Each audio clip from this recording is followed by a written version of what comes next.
Bem, pessoal, vamos para o terceiro exercício da lista 3, certo? Que é este aqui. Ok, vamos lá para a codificação, então. Primeiro vou solicitar criar uma variável n, que é o que o usuário pede, a lista pede, né? Para guardar o número, o tamanho total do meu vetor. Vamos pedir para o usuário informar o tamanho total do vetor.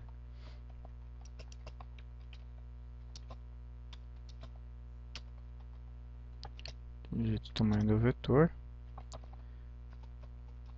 Scanf. Vamos ler aqui. E guardar em n. Após isso, vamos criar um vetor, vet, nome dele, e o tamanho dele é o n, que o usuário acabou de informar.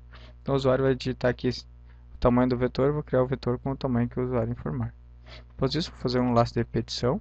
Para isso, preciso de uma variável controladora, já vou declarar neste momento, inicializando ela em 0. Ele vai repetir até que x seja menor que n, que é o tamanho do vetor. E a cada volta, eu vou incrementar 1 no x. Aí eu vou solicitar o usuário digitar, né? Digite valor para posição. Tem que ter aqui, senão não vai exprimir os caracteres corretos. Posição i. Vamos colocar o que é x, né? Ele vai aparecer x mais 1. Primeira posição, segunda posição e assim por diante. Vamos ler o valor que o usuário informar. Vamos guardar no vetor, né? Então, na posição x. Okay? Aí dessa maneira aqui eu populo todo o meu vetor. Ok? Vou fazer mais um laço de repetição aqui para fazer todos aqueles cálculos que eu preciso para resolver o exercício. Né? O exercício então pede vários cálculos, como a soma dos pares, a soma dos ímpares, a soma de todos os números. Então eu preciso de algumas variáveis para armazenar isso temporariamente, né? Então vou colocar aqui S soma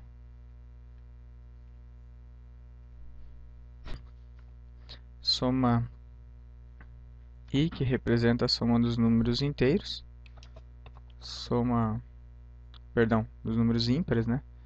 E soma P, que representa a soma dos números pares. Ok? Preciso também saber a quantidade de números pares e a quantidade de números ímpares, né? Para mim poder fazer a média. Na verdade, não preciso saber a quantidade dos números pares e ímpares. Eu preciso saber uma, diminuo da quantidade, eu tenho a outra, né? Então, vou colocar aqui QTD par, QTDP, né? QTD par, né? Que é a quantidade de pares. Para eu saber a quantidade de ímpares, eu pego a quantidade de pares, diminuo do n, que é o total, tenho a quantidade de ímpares. Então vamos lá. Vamos percorrer o nosso vetor. Nosso vetor que é o vet, né? Buscando de posição em posição, sabendo se ele é par ou ímpar.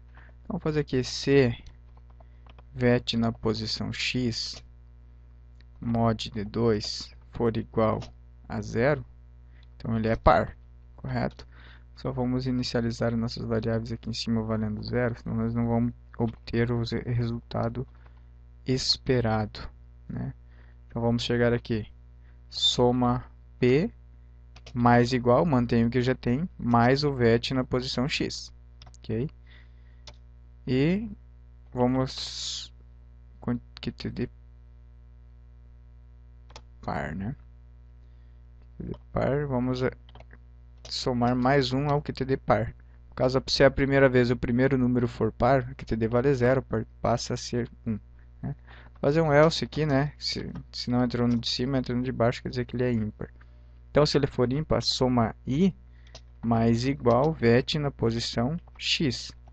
E não preciso fazer a conta do par, né? Porque eu estou fazendo a conta do ímpar.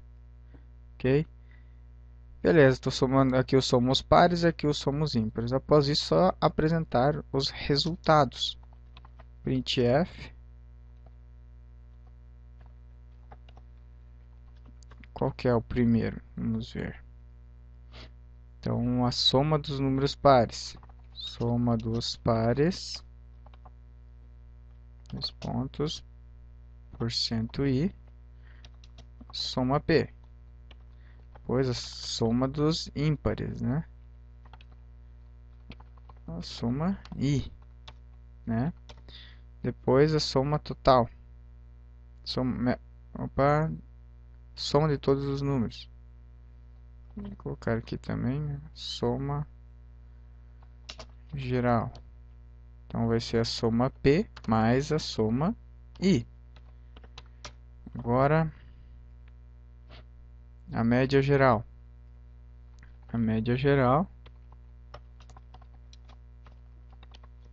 Então vai ser a soma P mais a soma I. Isso entre parênteses, né? Dividido por N, que é o total de itens. Correto? Agora vamos apresentar a média dos pares. Aqui a média, né?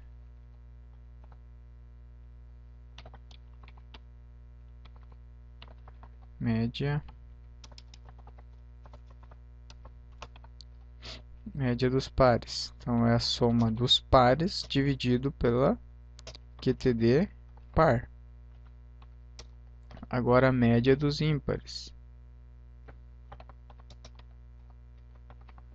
Né? Vou fazer a média dos ímpares aqui. Então é a soma I, okay, dividido pela quantidade de par menos o N, ou melhor, o N menos a quantidade de pares. N é o total. A quantidade de pares está dentro dessa variável. A diferença de N para o número de pares, eu tenho o número de ímpares. Aí eu divido pela soma dos ímpares. Ok, está resolvido o exercício. Vamos testar aqui. Tamanho, colocar aqui 2. Na primeira posição, vou dizer que vai ter o número 1. E na segunda, o número 2. Esqueci de quebrar aqui, né? Vamos quebrar as linhas, então.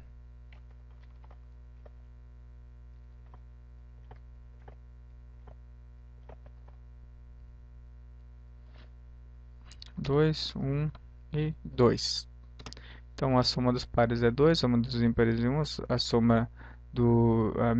a soma geral é 3, a média geral é 1. Percebam que a média geral não seria 1, né? Então tem algum problema. E o problema é justamente porque a gente fez uma divisão e apresentou do tipo inteiro. Nós temos que apresentar do tipo float, né? Da mesma forma aqui e da mesma forma aqui. Vamos ver agora. Duas posição 1 e 2. Aí ocorreu mais um probleminha, que isso daí é normal acontecer em linguagem no C, quando ocorre uma divisão, e essa divisão o C não entende de forma explícita. Na verdade de forma implícita, não entende de forma implícita que vai vir um resultado do tipo float, que isso daqui gera um resultado do tipo float, pelo fato que eu tenho três variáveis inteiras. Então eu tenho que dizer para ele, ó, meu amigo, vai vir um valor do tipo float, e daí você apresenta do tipo float. Então para fazer isso, a gente vai dizer explicitamente que isso daqui vai retornar um valor do tipo float, né? Fazer um casting para float. Então vai retornar todo aquele valor lá, converte para float antes de fazer a apresentação.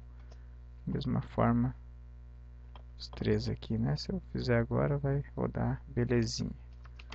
E 2, né? Então aqui, ó, média geral 1,5, dos pares 2, dos ímpares 1. Ok, pessoal, então essa foi a resolução do exercício número 3 da lista 3.